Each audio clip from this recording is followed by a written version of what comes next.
কুরবানি নিয়ে কিছু কথা আমরা আজকে শেয়ার করবার চেষ্টা করবো ইনশাআল্লাহ। কুরবানির প্রসঙ্গটা আসলেই আমাদের স্মৃতির মানসপটে আমাদের ইব্রাহিম আলাইহিসসালাম এবং ইসমাইল আলাইহিসসালামের যে কুরবানি, ওনাদের যে আত্মত্যাগ, এই দৃশ্যপটটি কিন্তু আমাদের চোখের সামনে ভেসে ওঠে। আমরা জানি যে ইব্রাহিম আলাইহিসসালাম আল্লাহ তাআলা সন্তুষ্টির জন্য স্বীয় পুত্র ইসমাইল আলাইহিসসালামকে কুরবানি করতে চেয়েছিলেন, এবং সেই প্রসঙ্গ থেকেই কিন্তু আমরা প্রতি বছর জিলহজের 10 তারিখে কুরবানি করে থাকি। এবং এই দৃশ্যটি আল্লাহ তাআলার কাছে এতই ভালো লেগেছিল, এই আত্মত্যাগের দৃশ্যকে আল্লাহ তাআলা স্মরণীয় করে রাখবার জন্য কিয়ামত পর্যন্ত সব বিশ্বাসীদের জন্য এই জিলহজের একই টাইমে, জিলহজের 10 তারিখে কুরবানি করাটাকে আল্লাহ তাআলা আমাদের উপর অবধারিত করে দিয়েছেন। এই বিষয়টি সূরাতুস সাফফাতের 105 নম্বর আয়াতে আল্লাহ তাআলা এভাবে ইরশাদ করছেন, ফালাম্মা বালাগা মাআহু সা'য়া ক্বালা ইয়া বুনাইয়া ইন্নী আরা ফিল মানামি আন্নী আযবাহুক ফানজুর মাযা তারা।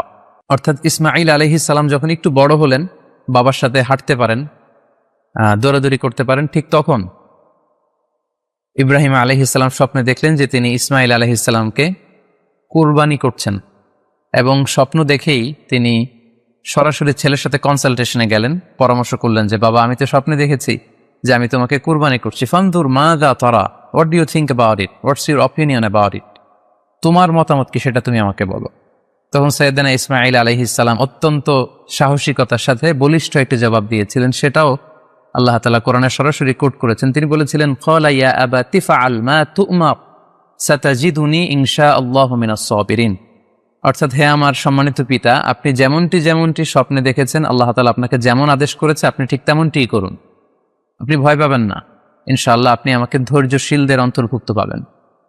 একটু কি কল্পনা করা যায় যে সাইয়েদনা ইসমাঈল আলাইহিস সালাম ছোট্ট শিশু, তিনি যখন শুনলেন যে বাবা তাকে কুরবানি করবে, জবাই করবে, তার প্রত্যুত্তরে তিনি বলেছিলেন, বাবা, আমি ভয় পাচ্ছি না, আমি আপনাকে নিয়ে চিন্তিত, আপনি ভয় পাবেন না, বরং আপনি যা আদিষ্ট হয়েছেন আপনি তাই করেন। কারণ নবীরা যখন স্বপ্নে কিছু দেখে, সেটা সাধারণ মানুষের মতো স্বপ্ন নয়, সেটা ওহী, সেটা আল্লাহর পক্ষ থেকে আদেশ। তো আপনি আমাকে ধৈর্যশীল পাবেন, আপনি ভয় পাবেন না। সাইয়েদনা ইব্রাহিম আলাইহিস সালাম ইসমাঈল আলাইহিস সালামকে কুরবানি করতে শুরু করলেন, জবাই করতে শুরু করলেন। আল্লাহ তাআলার কাছে এই দৃশ্যটি এত ভালো লাগলো, আল্লাহ তাআলা সাইয়েদনা জিবরাইল আলাইহিস সালামকে দিয়ে জান্নাত থেকে একটি বকরি বা মেষ পাঠিয়ে দিলেন। সাইয়েদনা ইসমাঈল আলাইহিস সালামকে ছুরির নিচ থেকে সরিয়ে ফেলা হলো, আর সেখানে ইসমাঈল আলাইহিস সালামের পরিবর্তে একটি জান্নাত থেকে আনা বকরি বা ছাগলকে সেখানে কুরবানি করা হলো। আল্লাহ তাআলা বললেন, কদ সাদ্দাকতা রুইয়া, ইব্রাহিম, তুমি তো তোমার স্বপ্নকে সত্যায়ন করেছো, বাস্তবে রূপান্তরিত করেছো, তুমি তো এই কঠিন পরীক্ষায় সফলতার সাথে উত্তীর্ণ হয়েছ।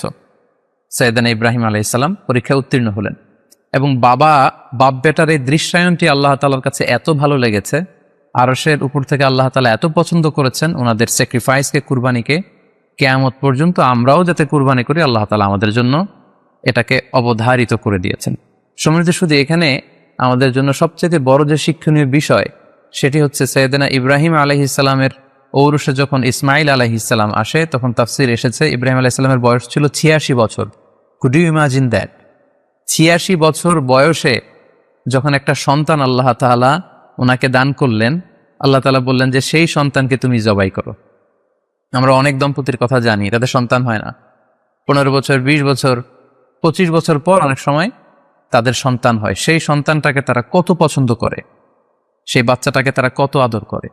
তো 86 বছর বয়সে আল্লাহ তাআলা ইসমাঈল আলাইহিস সালামকে দান করেছিলেন। এই আদরের সন্তানটাকে আল্লাহ তাআলা বলেন, তুমি কুরবানি করো। কারণ এই বয়স্ক অবস্থায় যখন ইব্রাহিম আলাইহিস সালাম ইসমাঈল আলাইহিস সালামকে পেয়েছিলেন, তখন তিনি হৃদয়টাকে উজাড় করে দিয়ে নিজের ছেলেটাকে ভালোবাসতে শুরু করলেন, এবং হৃদয়ের ভালোবাসার জায়গাটার মধ্যে যে সিংহাসন, সেই সিংহাসনে তিনি ইসমাঈলকে বসিয়েছিলেন। আল্লাহ তাআলা চেয়েছিলেন যে ইসমাঈলকে সেখান থেকে সরিয়ে ওই ভালোবাসার সিংহাসনের জায়গাটাতে তুমি যেন আল্লাহ তাআলাকে স্থান দাও, এবং সেই পরীক্ষাটাই তিনি বেসিক্যালি সাইয়েদনা ইব্রাহিম আলাইহিস সালামের কাছ থেকে করেছিলেন, এবং সেই পরীক্ষায় সাইয়েদনা ইব্রাহিম আলাইহিস সালাম সফলতার সাথে উত্তীর্ণ হয়েছিলেন।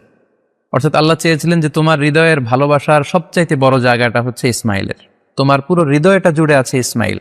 আমি চাই তুমি আমার সন্তুষ্টির জন্য এই ইসমাঈলকে বিলিয়ে দাও, এই ইসমাঈলকে কুরবানি করে দাও।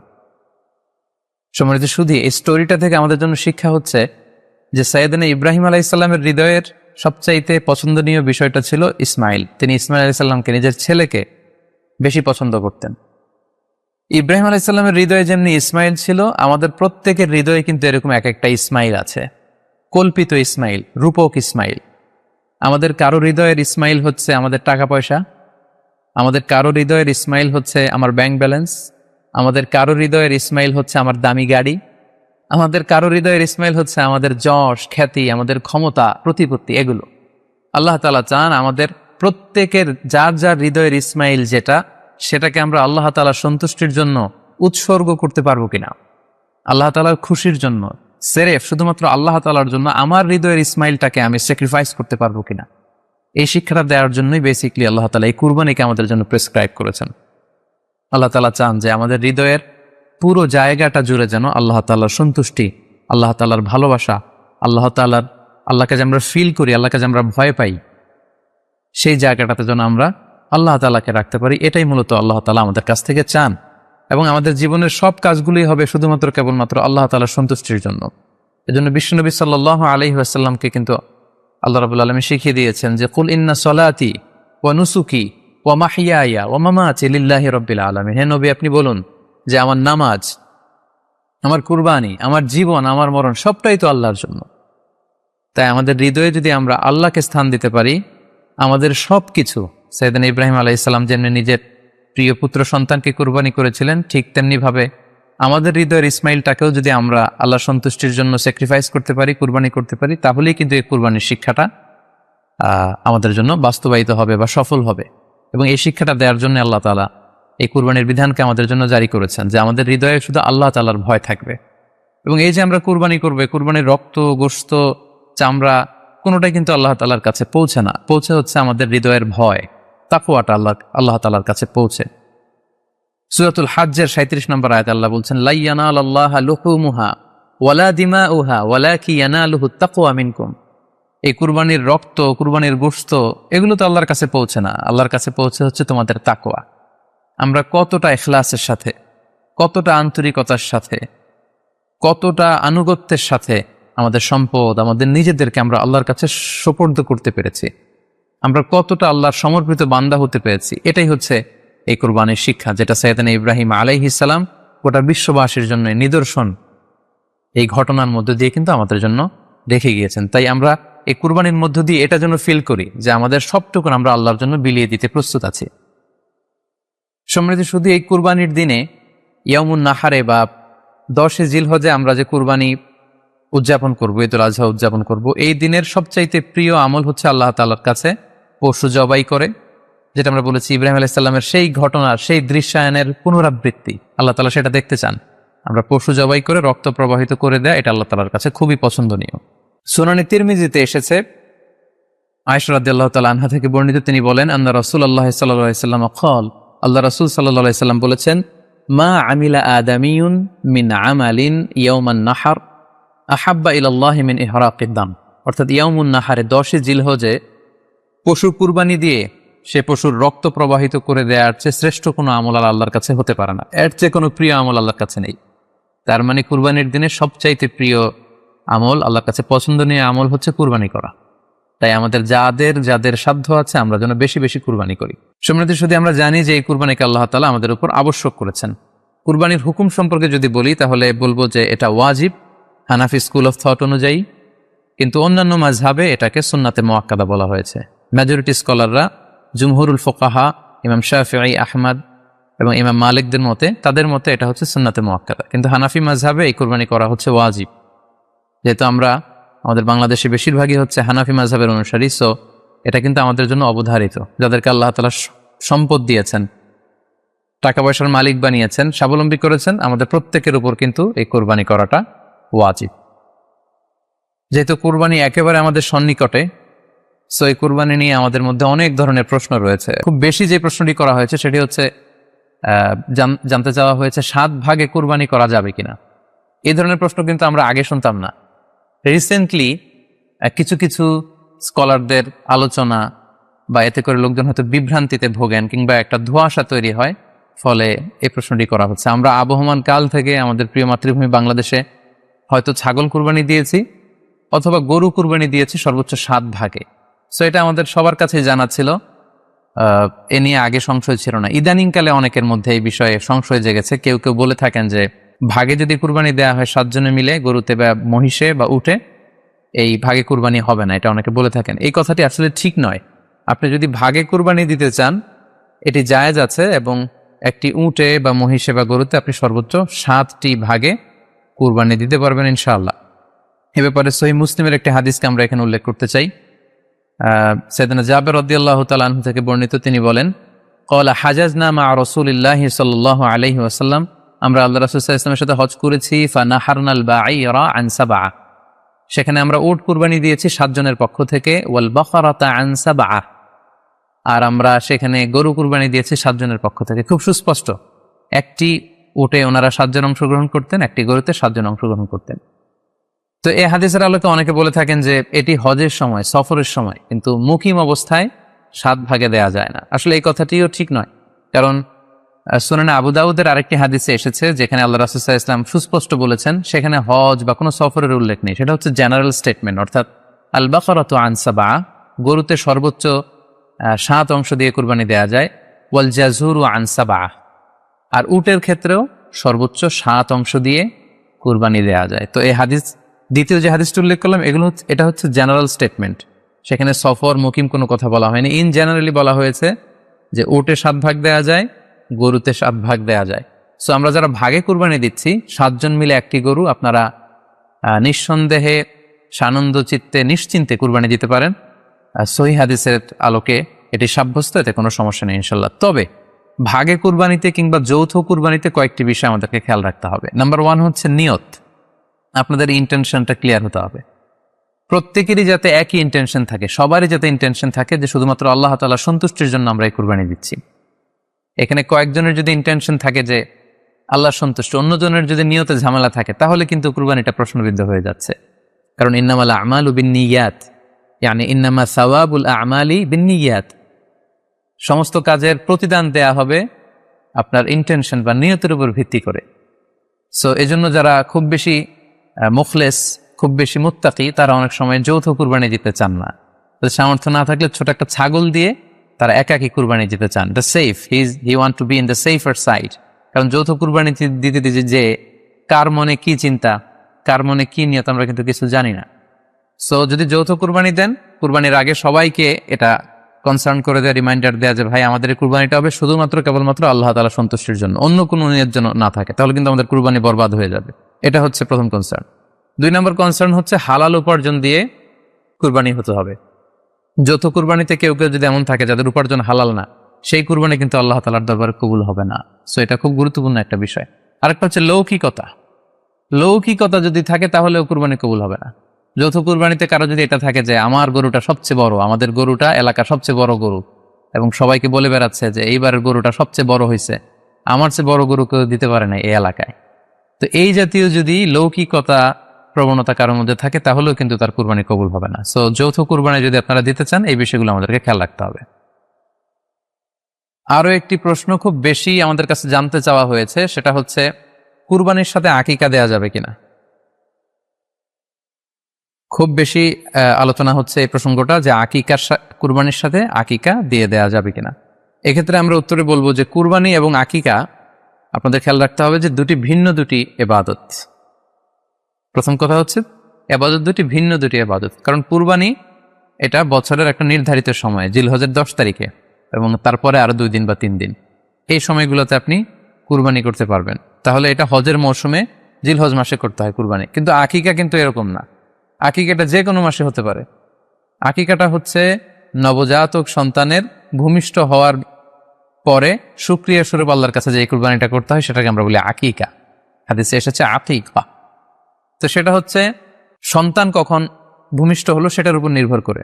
কারো সন্তান রমাদানে হতে পারে, কারো সন্তান জিলহজ মাসেও হতে পারে, শাওয়ালে হতে পারে, রজাবে হতে পারে। আকিকা হচ্ছে বাচ্চা যেদিন জন্মগ্রহণ করবে, সন্তান ভূমিষ্ঠ হওয়ার 7 দিন পরে।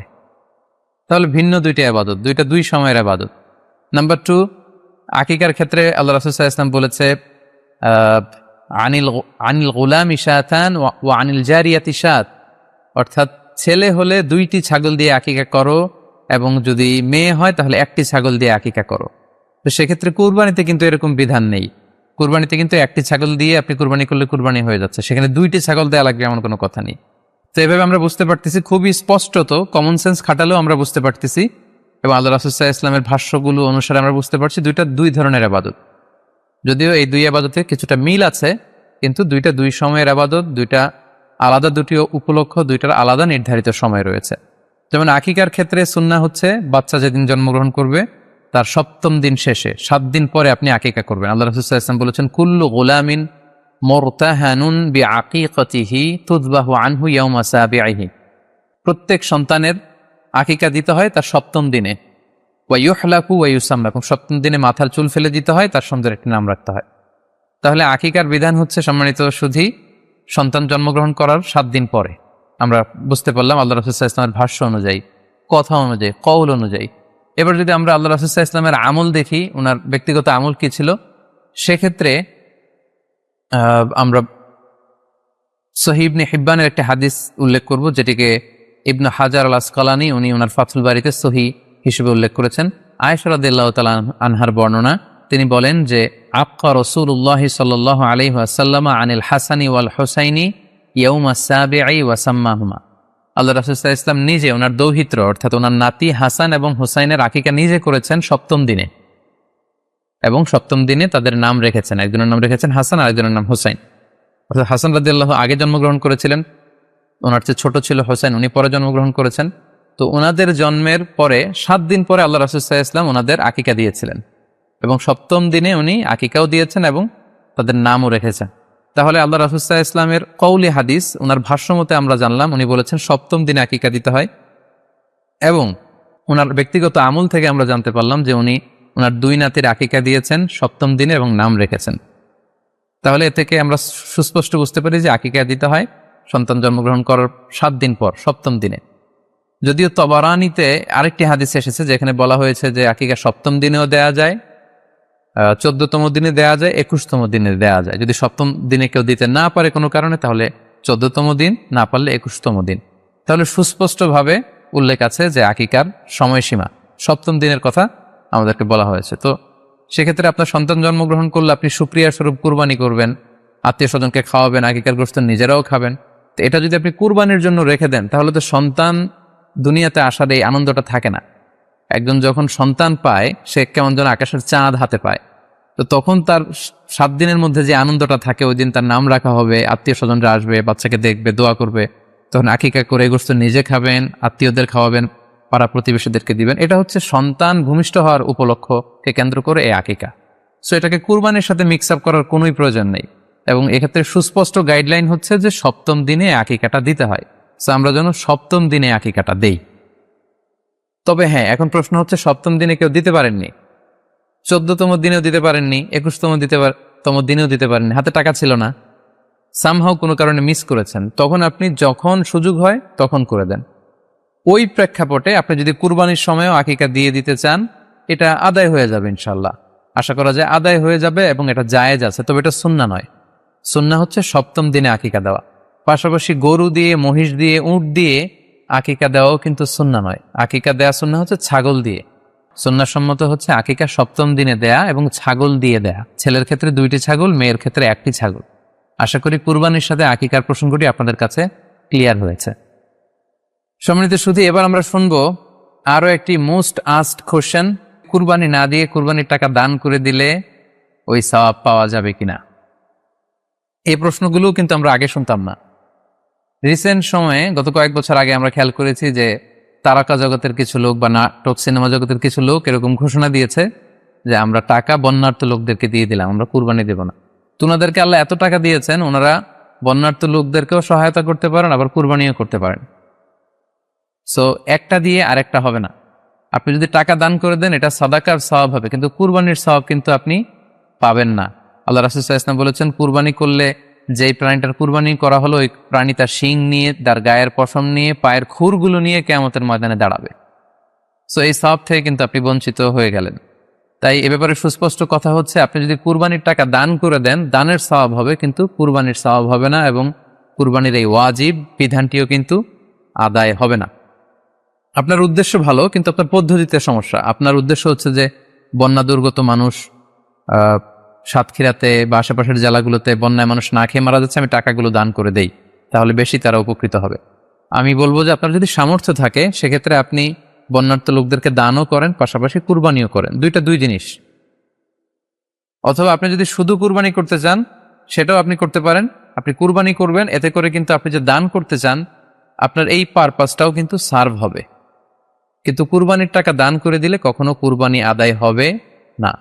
আপনি যদি কুরবানি করেন এক্ষেত্রেও কিন্তু দরিদ্র জনগোষ্ঠীর বিশাল স্বার্থ এখানে আছে, কারণ বছরের একটা দীর্ঘ সময় ধরে এই সুবিধাবঞ্চিত মানুষগুলো কিন্তু আমিষের অভাবে তারা ভোগে, পুষ্টিহীনতায় ভোগে। তারা এমনও অনেক ফ্যামিলি আছে বছরে শুধু এই কুরবানির সময় এই মৌসুমটাতে তারা কিছু গোশত খেতে পারে।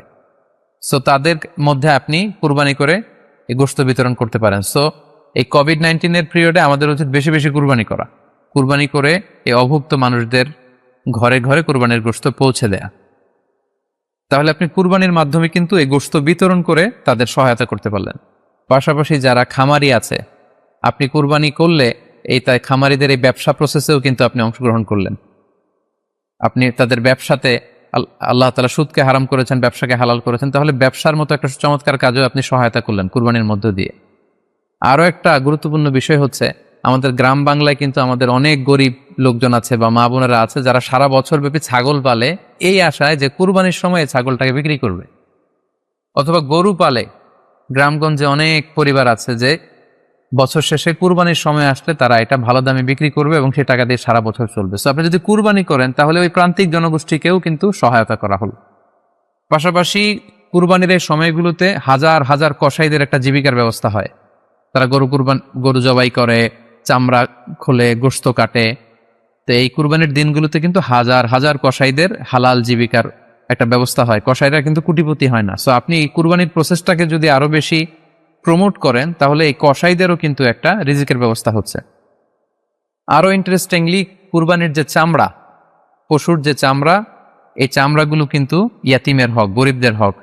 সো আপনি কুরবানির চামড়া বিক্রি যদি করে দেন, চামড়া চাইলে আপনি ব্যবহার করতে পারেন, অথবা বিক্রি করলে এটা কিন্তু ইয়াতিমখানাতে, মাদ্রাসাগুলোতে, অভাবী মানুষদেরকে এই দামটা কিন্তু দিয়ে দিতে হয়। ফলে কুরবানির এই চামড়া থেকে কিন্তু মাদ্রাসাগুলো বা ইয়াতিম ছাত্রছাত্রীরা উপকৃত হচ্ছে। তাহলে এখানে অনেক বিষয় জড়িত। যদিও বর্তমান সময়ে চামড়া শিল্প ধ্বংস করার একটা বিশাল পায়তারা চলছে, চামড়ার দাম পড়ে যাচ্ছে। তো আমরা যদি কুরবানি না দিই আমাদের চামড়া শিল্প হুমকির মুখে পড়বে। এবং এই যে হাজার হাজার মাদ্রাসা এবং এতিমখানা আছে যাদের একটা বড় ইনকামের বা আয়ের উৎস হচ্ছে কুরবানির সময় এই চামড়ার টাকা। সো মানে with all this discussion it seems that through sacrifice you can contribute more. আপনি যদি কুরবানি করেন এবং এটা যদি বেশি বেশি করেন তাহলে আপনি যে চাচ্ছেন অসহায় মানুষদেরকে সহায়তা করতে, এটা আরো বেশি বেশি করা হলো, বেশি বেশি করা হলো। তাদেরকে গোশত বিতরণ করে আপনি সহায়তা করলেন, খামারিদেরকে ব্যবসার ক্ষেত্রে সহযোগিতা করলেন, গ্রামের যে নারীরা ছাগল পাললো, গরু পাললো তাদের সহায়তা করলেন, কসাইদের হালাল জীবিকার জন্য সহযোগিতা করলেন, মাদ্রাসার ইয়েতিম ছাত্রদেরকে আপনি সহায়তা করলেন। সো আমি বলবো যে কখনোই এই ভুল সিদ্ধান্ত নেবেন না যে কুরবানির টাকা আমি দান করে দেবো। না, আপনি কুরবানি করবেন, এতে আপনার কুরবানির ওয়াজিবও আদায় হবে, গরিবদেরকে সহযোগিতাও করা হবে।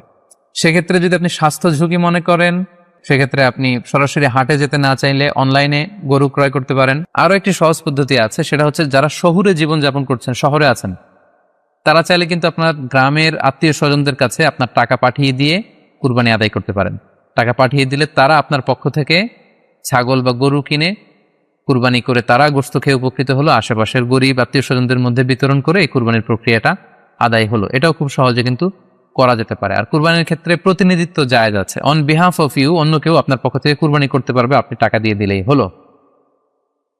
আর যারা হাটে যে নিজে দেখে শুনে গরু ছাগল কিনে এনে নিজে কুরবানি করে সব ব্যবস্থাপনা করতে পারবেন, আয়োজন করতে পারবেন, সেটা সবচাইতে ভালো। সেটা তো নূরুন আলা নূর, এটা নিয়ে কোনো কথা নেই। আশা করি কুরবানির টাকা দিয়ে দিলে কুরবানি আদায় হবে কিনা এই ব্যাপারটিও আপনারা বুঝতে পেরেছেন। এবার আমরা আসি, আরেকটি প্রশ্ন আমাদের কাছে খুব বেশি এসেছে, সেটা হচ্ছে কুরবানির পশু অনলাইনে ক্রয় করা যাবে কিনা। খুবই রেলেভেন্ট একটি কোশ্চেন, যেহেতু এখন অনেকেই হাটে যেতে চাচ্ছেন না, অনলাইনে আমরা অনেক কেনাকাটা করি, ফলে অনলাইনে কুরবানির পশুটা ক্রয় করা যাবে কিনা এটা হচ্ছে প্রশ্ন। এক্ষেত্রে উত্তর হচ্ছে যে অন্যান্য জিনিস আপনি যেমনি অনলাইনে ক্রয় করেন সেগুলো যেমনি জায়েজ, অনুরূপভাবে অনলাইনে কুরবানির পশুও ক্রয় করা জায়েজ। বিভিন্ন ডেইরি ফার্ম আছে, অ্যাগ্রো ফার্ম আছে এবং বিভিন্ন গরু ছাগলের খামার আছে। তারা কিন্তু আমি দেখলাম যে তারা গরুর অ্যাড দিচ্ছে, গরুর ভিডিও সেখানে আপলোড করে দিচ্ছে, সেখানে তাদের ক্লায়েন্টরা সেটা দেখে তারা গরু ক্রয় করছে। যে এটা জায়েজ আছে ইনশাল্লাহ। আপনারা যদি স্বাস্থ্য ঝুঁকির কারণে গরুর হাটকে অ্যাভয়েড করতে চান, ওখানে যেতে না চান, আপনারা চাইলে অনলাইনে পশু ক্রয় করতে পারবেন। তবে সেক্ষেত্রে দুটি জিনিস আপনাকে নিশ্চিত হতে হবে, দুইটা জিনিস আপনাকে অনলাইনে পশু ক্রয় করার ক্ষেত্রে নিশ্চিত হতে হবে।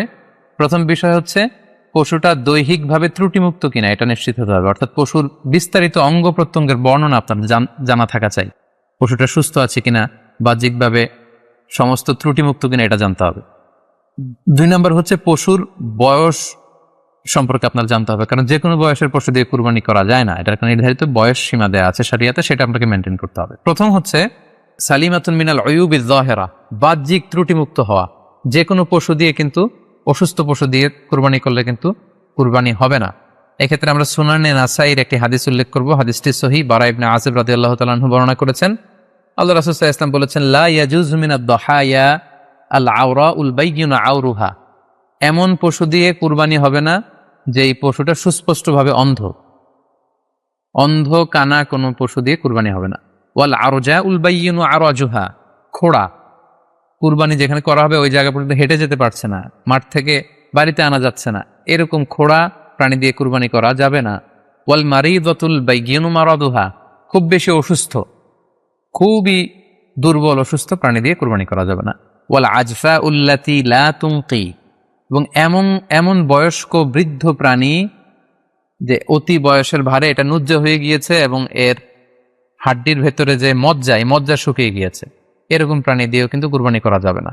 তাহলে সুনানে নাসাইয়ের এই সহিহ হাদিসটির মধ্য দিয়ে আমরা বুঝতে পারলাম যে অন্ধ প্রাণী দিয়ে কুরবানি করা যায় না, খোড়া প্রাণী দিয়ে করা যায় না, খুবই দুর্বল প্রাণী দিয়ে এবং খুব বয়স হয়েছে এরকম প্রাণী দিয়ে কিন্তু কুরবানি করা যাবে না।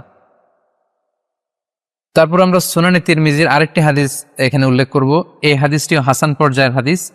বর্ণনাকারী হচ্ছেন আলী রাদিয়াল্লাহু তাআলা আনহু। তিনি বলেন, নাহা রাসূলুল্লাহ সাল্লাল্লাহু আলাইহি সাল্লাম আইয়ুদহা বিআ'দাবিল করনি ওয়াল উযুন, অর্থাৎ আল্লাহ রাসূল সাল্লাল্লাহু আলাইহি ওয়াসাল্লাম শিং ভাঙা এবং কান কাটা এরকম প্রাণী দিয়ে কুরবানি করতে নিষেধ করেছেন। অর্থাৎ ব্রোকেন হর্নস অ্যান্ড ইয়ার্স, কোনো পশুর যদি শিং দুটো ভাঙা থাকে অথবা কান কাটা থাকে, এরকম প্রাণী দিয়ে কুরবানি করলে কুরবানি আদায় হবে না। পশুর কানের ব্যাপারে আরো সুস্পষ্ট হাদিস এসেছে সুনানে তিরমিজিতে, এটিও হাসান পর্যায়ের হাদিস। বর্ণনাকারী সাইয়েদনা আলী রাদিয়াল্লাহু তাআলা আনহু, তিনি বলেন যে নাহা রাসূলুল্লাহ সাল্লাল্লাহু আলাইহি ওয়াসাল্লাম আইয়ুদহা বিমুকাবালাহ আও মুদাবারাহ আও শারকা আও খারকা আও জাদআ, অর্থাৎ আল্লাহ রাসূল সাল্লাল্লাহু আলাইহি ওয়াসাল্লাম মুকাবালা মানে এমন প্রাণী যে প্রাণীর কানের সামনের অংশ কাটা, এরকম প্রাণী দিয়ে কুরবানি করা যাবে না। আও মুদাবারা, এমন প্রাণী যে প্রাণীর কানের পেছনের অংশ কাটা, সেটা দিয়ে কুরবানি করা যাবে না। আও শারকা, অথবা কানের মাঝখানে কাটা, দুই দিক ঝুলে আছে, করা যাবে না। আও খারকা, অথবা কানের ভেতরে ছিদ্র, পশুর কানে যদি ছিদ্র থাকে, কেটে যে ছিদ্র হয়ে গিয়েছে, ড্রিলড হয়ে গিয়েছে, সেই প্রাণী দিয়ে কুরবানি করা যাবে না। আও জাদাহা, অথবা নাক কাটা, এরকম প্রাণী দিয়ে কুরবানি করা যাবে না। তাহলে আল্লাহ রাসূল সাল্লাল্লাহু আলাইহি ওয়াসাল্লামের ভাষ্যমতে এই প্রাণীগুলো দিয়ে কুরবানি করা যাবে না। ফলে আপনি অনলাইনে যদি পশু ক্রয় করতে চান, আপনার যে পশুটা ক্রয় করবেন এটা বাহ্যিকভাবে সুস্থ আছে কিনা, অঙ্গ প্রত্যঙ্গের বিস্তারিত বর্ণনা ভিডিওতে আপনাকে ক্রস চেক করে এবং বাড়িতে আনার পরে সেটাকে দেখে এই পারচেজটা আপনাকে নিশ্চিত করতে হবে। 2 নাম্বার খেয়াল রাখবার বিষয় হচ্ছে পশুর বয়স। কুরবানির পশুর একটা নির্ধারিত বয়স সীমা আছে। সেক্ষেত্রে উটের জন্য 5 বছর হওয়া লাগবে কমপক্ষে, গরু বা মহিষের ক্ষেত্রে কমপক্ষে 2 বছর হতে হবে এবং ছাগলের ক্ষেত্রে কমপক্ষে 1 বছর হতে হবে। আবার বলছি, উট 5 বছর, গরু 2 বছর এবং ছাগল 1 বছর। তবে মেষ বা ভেড়া, দুম্বা এগুলো যদি 6 মাসের হয়, দেখতে যদি মোটা সোটা হয়, 1 বছরের মতো মনে হয়, তাহলে সেগুলো দিয়েও কুরবানি করা যাবে। সেক্ষেত্রে পশুর যে দাঁত আছে, নিচের পাটের যে পশুর দাঁত, এই দাঁতগুলোর পাশে 2টা ধারালো দাঁত থাকে, এগুলো উঠেছে কিনা এগুলো দেখে দেখে আপনারা পশুর বয়সকে নির্ণয় করতে পারবেন। তাহলে অনলাইনে ক্রয়ের ক্ষেত্রে আমাদের উত্তর হচ্ছে যে অনলাইনে আপনি পশু ক্রয় করতে পারবেন। সেক্ষেত্রে আপনাকে 2টি বিষয় খুব খেয়াল রাখতে হবে। এক হচ্ছে পশুর অঙ্গ প্রত্যঙ্গ ঠিক আছে কিনা, বাহ্যিকভাবে সব ধরনের ত্রুটিমুক্ত কিনা। 2 নম্বর হচ্ছে পশুর বয়স। এই 2টি জিনিস যদি আপনি এনশিওর করেন, আপনি অনলাইনে পশু ক্রয় করে সেটা দিয়ে কুরবানি করলে কুরবানি হয়ে যাবে ইনশাল্লাহ, কোনো সমস্যা নেই। আরো একটি প্রশ্ন আমাদের কাছে খুব বেশি এসেছে, সেটা হচ্ছে কুরবানি কি পুরো পরিবারের পক্ষ থেকে একজন দিতে হবে নাকি সামর্থ্যবান প্রত্যেকের দিতে হবে? আই রিপিট, আমি আবার বলছি, প্রশ্নটি হচ্ছে যে অনেকে এই প্রশ্নটি করেছেন যে পুরো পরিবার থেকে একজন দিলে হয়ে যায় নাকি সামর্থ্যবান প্রত্যেকের দিতে হয়। সম্মানিত দিনী ভাই এবং বোনেরা, এটি একটি মতবিরোধপূর্ণ মাসআলা, অর্থাৎ এই মাসআলার ক্ষেত্রে স্কলারদের মধ্যে মতভেদ পাওয়া যায়। এক্ষেত্রে দুইটি মতামত। একদল স্কলার বলেছেন যে এটা পরিবারের পক্ষ থেকে একজন দিলে আদায় হয়ে যাবে। অপর মতামত হচ্ছে যে না, সামর্থ্যবান প্রত্যেকেই দিতে হবে। আমরা দুইটি মতামত নিয়ে আলোচনা করি। প্রথম মত হচ্ছে যে এক পরিবারের পক্ষ থেকে একজনই যথেষ্ট। এই মতামতটিও দলিলের দিক থেকে বেশ শক্তিশালী। সেক্ষেত্রে আমরা মেহনাফ ইবনে সুলাইম রাদিয়াল্লাহু তাআলা আনহুর বর্ণিত একটি হাদিস সুনানে আবু দাউদে এসেছে, হাদিসটি হাসান পর্যায়ের হাদিস। তিনি বলছেন, ও নাহনু উকুফুন মা রাসূলিল্লাহ বিআরাফাতিন, আমরা রাসূল সাল্লাল্লাহু আলাইহি ওয়াসাল্লামের সাথে 9 জিলহজ আরাফার ময়দানে ছিলাম। ক্বালা, তখন আল্লাহ রাসূল সাল্লাল্লাহু আলাইহি ওয়াসাল্লাম আমাদেরকে বলেছেন, ইয়া আইয়ুহান নাস, হে মানব সকল, ইন্না আলা কুল্লি আহলি বাইতিন ফি কুল্লি আমিন উদহিয়া, অর্থাৎ প্রত্যেকটি, আল্লাহ রাসূল সাল্লাল্লাহু আলাইহি ওয়াসাল্লাম বলেছেন প্রত্যেকটি ফ্যামিলির জন্য প্রতি বছর একটি কুরবানি ওয়াজিব হয়। আমি আবার বলছি, প্রত্যেক ফ্যামিলির জন্য প্রতি বছর কুরবানি দিতে হয় কয়টি? একটি। তাহলে কুরবানি পরিবারের পক্ষ থেকে একটি দিলেই আদায় হয়ে যাবে। সুনানি তিরমিজির আরো একটি হাদিস আমরা এখানে উল্লেখ করতে পারি। এই হাদিসটিও সহিহ। সাইয়েদনা আতা ইবনে ইয়াসার রাদিয়াল্লাহু তাআলা আনহু, উনি আবু আইয়ুব আল আনসারী রাদিয়াল্লাহু তাআলা আনহুকে জিজ্ঞেস করেছিলেন যে কাইফা কানাতিল উদহিয়া ফি আহদি রাসূলিল্লাহ, হে আল্লাহর নবীর সাহাবী, আল্লাহ রাসূল সাল্লাল্লাহু আলাইহি ওয়াসাল্লামের জামানাতে কুরবানি কেমন হতো, কিভাবে তারা কুরবানি দিতেন? তো আবু আইয়ুব আল আনসারী রাদিয়াল্লাহু তাআলা আনহু উনি বলেছেন, কানা রাজুলু ইউদহি বিশাতি আনহু ওয়া আন আহলিহি, আল্লাহ রাসূল সাল্লাল্লাহু আলাইহি ওয়াসাল্লামের সময়কালে লোকজন একটি ছাগল কুরবানি দিত তার পক্ষ থেকে এবং তার ফ্যামিলির পক্ষ থেকে।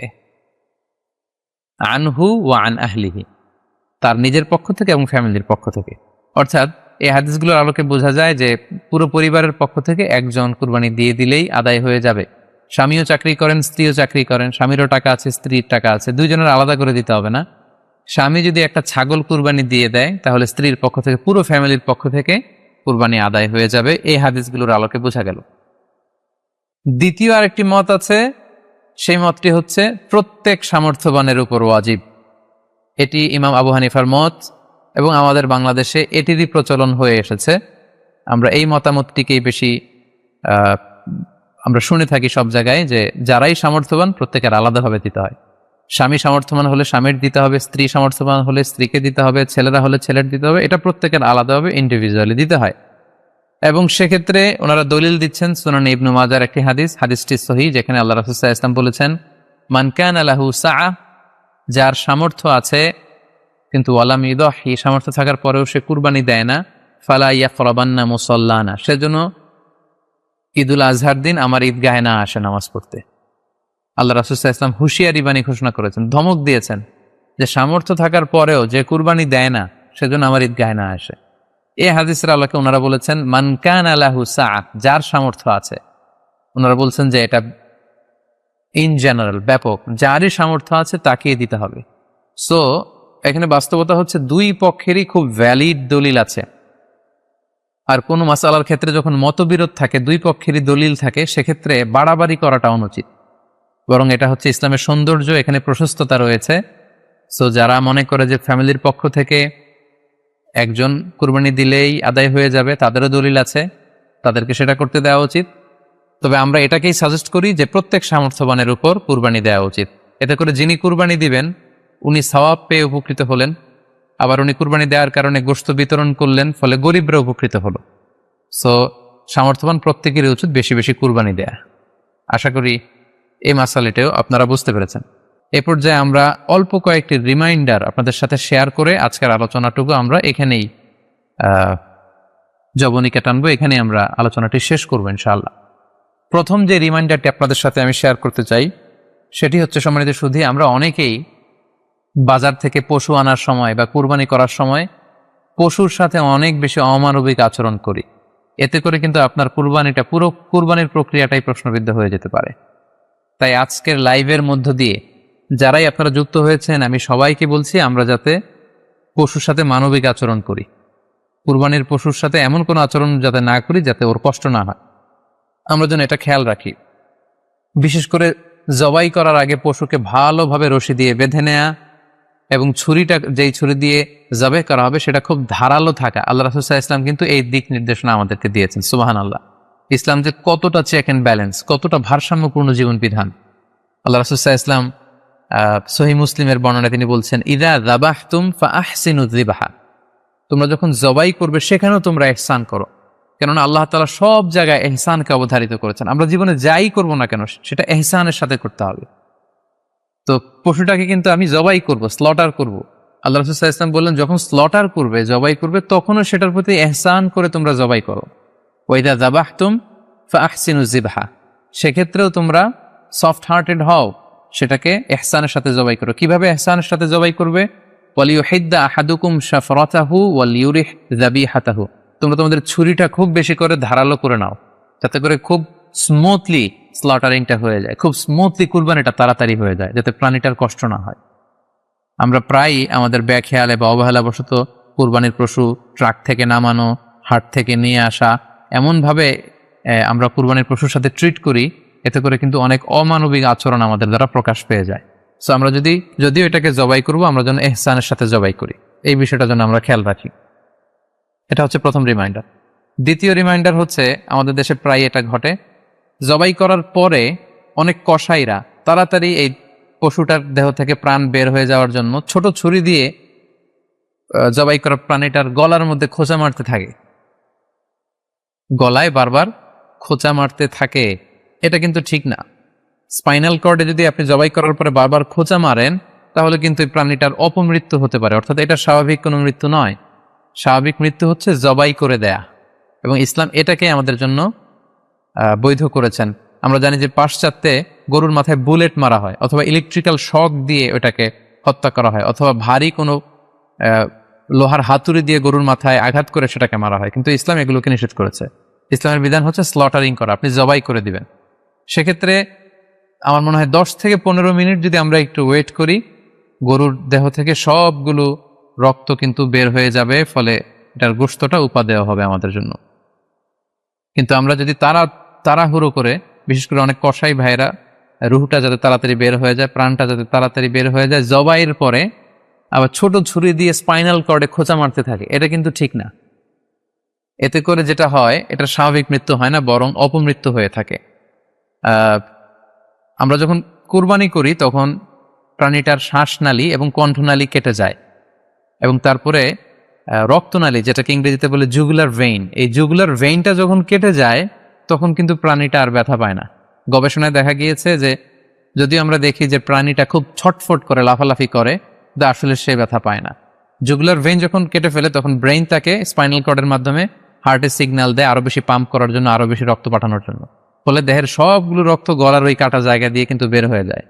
তো ওই মুহূর্তে আপনি যখন ছোট ছুরি নিয়ে এটার স্পাইনাল কর্ডে খোঁচাখুচি করতে শুরু করেন, তখন কিন্তু এটার অপমৃত্যু ঘটে, এটার স্ট্রোক হতে পারে, এটা হার্ট অ্যাটাক করে মারা যেতে পারে। তাহলে সেটা কিন্তু স্বাভাবিকভাবে জবাইয়ের মধ্যে দিয়ে মৃত্যুবরণ করলো না, বরং হার্ট অ্যাটাক করে বা স্ট্রোক করে সেটা মারা গেল। তখন কিন্তু আপনার কুরবানিটা প্রশ্নবিদ্ধ হয়ে যেতে পারে। তো এই জন্য আমি সকলের কাছে অনুরোধ করব, আপনারা তাড়াহুড়ো না করে 10 থেকে 15 মিনিট একটু ওয়েট করেন জবাইয়ের পরে, এটাকে স্বাভাবিকভাবে, ন্যাচারালি, প্রাকৃতিকভাবে এটা রুহটা বের হতে দিন। তা না হলে আমাদের কুরবানি কিন্তু প্রশ্নবিদ্ধ হয়ে যেতে পারে। 3 নম্বর রিমাইন্ডার হচ্ছে, আমাদের বাংলাদেশের অনেক জেলায় আমরা হিন্দু মুসলমান একসাথে থাকি। আমার কাছে নিউজ এসেছে যে অনেক জায়গায় অনেকে হিন্দুদের মন্দিরের সামনে কুরবানির গরু জবাই করে। এটা ঠিক না, কারণ আমরা জানি যে ওরা এই গরুর পূজা করে থাকে। সো আমরা এমন কিছু করব না যেটা ওদেরকে খুব বেশি কষ্ট দিবে। সো অনেকে শুনেছি যে উস্কানিমূলকভাবে তারা একটু দেখিয়ে দিতে চায় বা তাদের উপর প্রতিশোধ নিতে চায়, এরকম করে অনেক সময় হিন্দুদের বিভিন্ন গ্রামে মন্দিরের সামনে এই কুরবানির ব্যবস্থাপনা করা হয়। আমি বলবো যে আমরা এটা যাতে না করি। আমরা হিন্দুদের যে উপাসনালয় আছে, আমাদের হিন্দু ভাইদের উপাসনালয়গুলোকে স্কিপ করে এমন জায়গায় কুরবানি করব যাতে করে তাদের এই দৃশ্য দেখা না লাগে, এবং তাদের ইবাদতগাহের সামনে যাতে আমাদের এরকম পরিস্থিতি তৈরি করতে না হয়। আমরা যাতে সাম্প্রদায়িক সম্প্রীতি আমাদের ইবাদতের মধ্য দিয়ে বজায় রাখতে পারি, এবং কোনো ধরনের উস্কানিমূলক কর্মকাণ্ডে যেন আমরা কখনোই যুক্ত না হই। 4 নাম্বার এবং সবচাইতে গুরুত্বপূর্ণ পয়েন্ট হচ্ছে, জি খেয়াল করে শুনুন, আপনাকে বলছি, 4 নম্বর পয়েন্ট হচ্ছে যে জবাইয়ের স্থান এবং বর্জ্য কুরবানির পরে এটাকে নিজ দায়িত্বে পরিচ্ছন্ন করুন। আই রিপিট, আমি আবার বলছি, যেখানে আপনি কুরবানি করলেন সেটাকে এবং এই যে বর্জ্য ময়লা এটা নিজ দায়িত্বে আপনি ক্লিন করুন। সিটি কর্পোরেশনের ভাইয়েরা সরকারি তত্ত্বাবধানে সারা বাংলাদেশের এই সব বর্জ্য আসলে পরিষ্কার করা সম্ভব না। জরিপে এসেছে যে 50 লক্ষ গরু জবাই করা হয় প্রত্যেকটা কুরবানির ঈদে। তো সেক্ষেত্রে আমাদেরকে দায়িত্বশীল হতে হবে। কুল্লুকুম রাঈন ওয়া কুল্লুকুম মাসউলুন আন রাইয়াতিহি। আল্লাহ রাসূল সাল্লাল্লাহু আলাইহি ওয়াসাল্লাম বলেছেন, তোমরা প্রত্যেকে দায়িত্বশীল আর তোমাদের প্রত্যেকের দায়িত্বের ব্যাপারে কিয়ামতের ময়দানে আল্লাহ তাআলা কিন্তু তোমাদেরকে জিজ্ঞেস করবে। তাই আমরা যেন নিজ দায়িত্বে এই কুরবানির করার স্থান এবং বর্জ্য যেন পরিষ্কার করি। ব্লিচিং পাউডার দিয়ে বেশি করে পানি মেরে আমরা যেন পরিষ্কার পরিচ্ছন্ন রাখি, কারণ আত-তুহুরু শাতরুল ঈমান, পরিষ্কার পরিচ্ছন্নতা এটা হচ্ছে ঈমানের অঙ্গ। এই বিষয়টা যেন আমরা খুব গুরুত্বের সাথে নেই এবং নিজ নিজ কুরবানি আমরা যেখানে দিলাম সেই জায়গাটা যেন আমরা পরিষ্কার করি। বিশেষ করে বিভিন্ন সংস্থা যারা অনেক অনেক কুরবানি করবেন, ভলান্টিয়ারলি বিভিন্ন কুরবানি করে কুরবানির গোশত বিতরণ করবেন, আপনারা এরকম ভলান্টিয়ারলি ক্লিনলিনেস ক্যাম্পেইন করতে হবে, যাতে কোনো ধরনের রক্ত, ময়লা, বর্জ্য, আবর্জনা না থাকে। এই ব্যাপারটাকে যেন আমরা খেয়াল রাখি। সর্বশেষ হচ্ছে, অনেকে জিজ্ঞেস করেন যে ফ্রিজে রাখা যাবে কিনা। জি, কুরবানির গোশত ফ্রিজে রাখা যাবে। ইবনে আব্বাস রাদিয়াল্লাহু তাআলা আনহুর মত অনুযায়ী 3 ভাগ করা উত্তম, তবে এটা আবশ্যক নয়। আপনি 1 ভাগ নিজে খাবেন, 1 ভাগ আত্মীয় স্বজন প্রতিবেশীদের দিবেন, আরেক ভাগ গরিব দুঃখীদের মাঝে বন্টন করে দিবেন। এটা উত্তম, কিন্তু এটা আবশ্যক নয়। পুরো গোশত যদি আপনার লেগে যায় আপনি ভোগ করতে পারেন, আর যদি আপনার কাছে অতিরিক্ত গোশত থাকে এটা আপনি আত্মীয়দের দান করুন, গরিব আত্মীয়দের আপনি উপহার দিন, গরিব মিসকিনদের, সুবিধা বঞ্চিত মানুষদেরকে আপনি এগুলো দান করুন। কারণ সূরাতুল হজ্জের 28 নম্বর আয়াতে আল্লাহ তাআলা বলেছেন, ফাকুলু মিনহা ওয়া আত'ইমুল বাঈসাল ফাকির। তোমরা কুরবানির এই গোশত নিজেরাও খাও এবং অভাবী লোকদেরকে দাও। এবং সহিহ বুখারীতে আল্লাহ রাসূল সাল্লাল্লাহু আলাইহি ওয়াসাল্লামের একটি বর্ণনা, আল্লাহ রাসূল সাল্লাল্লাহু আলাইহি ওয়াসাল্লাম বলেছেন, কুলু ওয়া আত'ইমু ওয়াদ্দাখিরু। অর্থাৎ কুরবানির গোশত তোমরা খাও, ওয়া আত'ইমু মানে অন্যদের খাওয়াও, ওয়াদ্দাখিরু এবং তোমরা এটাকে প্রিজার্ভ করে রাখো বা জমা করেও রাখতে পারো। অর্থাৎ আপনি চাইলে ফ্রিজে রাখতে পারবেন, আপনি পরবর্তীতে খেতে চাচ্ছেন আপনি রাখতে পারবেন ইনশাআল্লাহ। সো উত্তম হচ্ছে 3 ভাগ করে 1 ভাগ নিজে খাওয়া, 1 ভাগ আত্মীয় স্বজনদের, প্রতিবেশীদের দেয়া এবং 1 ভাগ অভাবী, সুবিধা বঞ্চিত, গরিব মিসকিনদের মাঝে বন্টন করে দেয়া। এবং অবশ্যই অবশ্যই যাদের সামর্থ্য আছে আপনারা বেশি বেশি কুরবানি করুন, এবং এই কুরবানির মধ্য দিয়ে আমরা অনেক অনেক প্রান্তিক জনগোষ্ঠী, সুবিধা বঞ্চিত মানুষ, তাদের কাছে আমাদের সহায়তাগুলো পৌঁছে দিতে পারবো। সম্মানিত সুধী, আপনাদের সবাইকে আবারও শুকরিয়া জানাই, আপনাদের সবাইকে আবারও আন্তরিক শুভেচ্ছা এবং অভিনন্দন। আমরা কামনা করি যে আল্লাহ তাআলার কাছে আমরা ফরিয়াদ করি জিলহজ মাসের প্রথম 10 দিনের যে বারাকা, রাহমা, আমরা যেন নফল ইবাদত করে করে বেশি বেশি তাকবীর, তাহলিল দিয়ে এই দিনগুলো যেন মুখরিত রাখতে পারি, বেশি বেশি নফল ইবাদত করতে পারি, নফল রোজা রাখতে পারি। বিশেষ করে অবশ্যই আরাফার দিনের রোজা যাতে আমরা মিস না করি। গোটা মুসলিম উম্মার জন্য আমরা দোয়া করি যে এই ঈদুল আজহার উৎসব যাতে আমরা ভাব গাম্ভীর্যের সাথে ইবাদতের মধ্য দিয়ে, আনন্দ উৎসবের মধ্য দিয়ে পালন করতে পারি। আপনাদের সবার জন্য আমি দোয়া করছি, আমি নিজেও আপনাদের সবার কাছে দোয়া চাই। আল্লাহ তাআলা আপনাদের সবাইকে ভালো রাখুক, সুস্থ রাখুক, ঈমানের সাথে রাখুক। আপনারা শেয়ার করবেন বলে আশা করছি। সুবহানাকাল্লাহুম্মা ওয়া বিহামদিকা আশহাদু আল্লা ইলাহা ইল্লা আনতা আস্তাগফিরুকা ওয়া আতুবু ইলাইক। ওয়াসসালামু আলাইকুম ওয়া রাহমাতুল্লাহি ওয়া বারাকাতুহু।